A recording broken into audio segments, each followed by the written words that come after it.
क्या आपकी कुंडली में है चक्र और समुद्र योग? जिनकी कुंडली में होता है, मान लीजिए कि वो राजाओं की जैसा जीवन जीते हैं। क्या आपके जीवन में राजाओं का जीवन है और आने वाले समय में आप ऐसा जीवन जिएंगे? हर कोई चाहता है कि वो अपना जीवन राजाओं की तरह ऐश्वर्य और बहुत ही प्रॉस्पेरिटी के साथ जिए। ज्योतिष में कई ऐसे योगों का वर्णन है जो हमारे जीवन में घटित होने वाली घटनाओं से संबंधित हैं।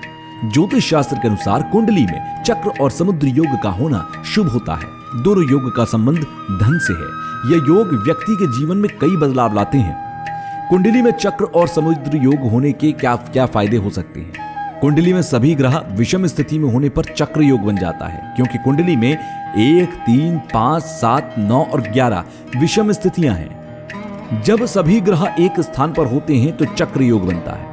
वहीं यदि कुंडली में सभी ग्रह सम स्थिति में हो तो समुद्र योग बनता है। कुंडली में सभी स्थितियां अगर 2, 4, 6, 8, 10 और 12 हैं, इन स्थानों पर ग्रहों की उपस्थिति के कारण समुद्र योग का निर्माण होता है। आप अगर नहीं समझे तो मैं आपको फिर से समझाता हूं। आप अपनी कुंडली खोल लीजिए और कुंडली में आप देखिएगा, आप अपनी कुंडली सामने बना लीजिए और फिर मेरी बात को सुनिए। अगर आपके सभी ग्रह विषम अंकों में हैं, ऑड नंबर्स में हैं, यानी कि 1, 3, 5, 7, 9 और 11 सिर्फ इन नंबर्स में बैठे हैं, तो आपकी कुंडली में जो योग है वो है चक्र योग। आप समझ गए? और अगर ये इवन नंबर्स में बैठे हैं, यानी कि 2, 4, 6, 8, 10, 12 नंबरों में बैठे हुए हैं, तो आपकी कुंडली में है समुद्र योग। अब मुझे बताइए कि आप लोग जो वीडियो देख रहे हैं, आपकी कुंडली में कौन सा योग है? विषम स्थिति में है या सम स्थिति में, यानी कि समुद्र योग बन रहा है या चक्र योग बन रहा है? नीचे कमेंट करके मुझे बताइए। साथ ही साथ अगर दोनों योग आपको नजर नहीं आ रहे तब भी मुझे बताइए कि आपकी कुंडली में नहीं है। तो अगली वीडियो में मैं आपको यह भी बताऊंगा कि कैसे इन दोनों योगों की दृष्टियों से भी कुछ चीजें हो सकती हैं। खैर, वो अगली वीडियो का विषय होगा। लेकिन इन स्थानों पर ग्रहों की उपस्थिति के कारण जो समुद्र और चक्र योग बनता है वो बहुत ही शुभ होता है। यदि किसी कुंडली में चक्र और समुद्र योग दोनों बन जाएं तो ये बहुत शुभ होता है। इन राशियों से संकेत मिलता है कि व्यक्ति बहुत धनवान होगा, आने वाले जीवन में उसको बहुत धन मिलेगा। इस योग वाले लोग अमीर घरों में पैदा होते हैं, लेकिन एक साधारण परिवार में जन्म लेने के बाद अगर भी ये योग बना हुआ है तो ये धन धान्य खुद कमाते हैं और इतना कमाते हैं कि इनके जीवन में इनको पैसे की कभी नहीं होती। चक्र योग वाले लोग अधिक मेहनती भी होते हैं। ऐसे लोगों को सफलता पाने के लिए कड़ी मेहनत भी करनी होती है।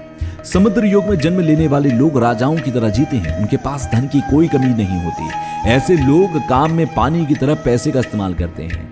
खैर, सिर्फ मैं उदाहरण के लिए आपको ये बता रहा हूं, इसको इस वीडियो से जोड़कर मत देखिएगा। दो लोगों का आप उदाहरण ले सकते हैं, एक है राहुल गांधी और दूसरे हैं नरेंद्र मोदी। नरेंद्र मोदी जिन्होंने जीवन के आधे वर्षों में कड़ी मेहनत की है और उसके बाद वो प्रधानमंत्री बने देश के, और इतनी ख्याति कि दुनिया भर में वो जाने जा रहे हैं। ना तो उनके पास पैसों की कमी है क्योंकि सब कुछ उनके पास है, और ना ही उनके पास प्रसिद्धि की कमी है। दूसरी तरफ राहुल गांधी जो बहुत अमीर परिवार में पैदा हुए, जहां उनको शायद हिलने की भी जरूरत नहीं है, इतने नौकर चाकर सब कुछ आसपास है। तो ये दोनों योगों का निर्माण हो सकता है। मुझे नहीं पता कि इन दोनों की कुंडली में योग है या नहीं है, कुछ और योगों की वजह से भी ऐसा होता है, लेकिन ये सिर्फ और सिर्फ एक एग्जाम्पल के लिए मैंने आपको बताया है। समुद्र योग में अगर जन्म लिया है किसी ने तो राजाओं की तरह जिएगा, उनके पास धन की कमी नहीं होगी। ऐसे लोग काम में पानी की तरह पैसे का इस्तेमाल करते हैं। ऐसे लोग यात्रा करना पसंद करते हैं। चक्र योग वाले व्यक्ति को राजनीतिक क्षेत्र में कार्य करने की क्षमता देता है और ऐसा जातक सरकारी कार्यों में दक्ष होते हैं।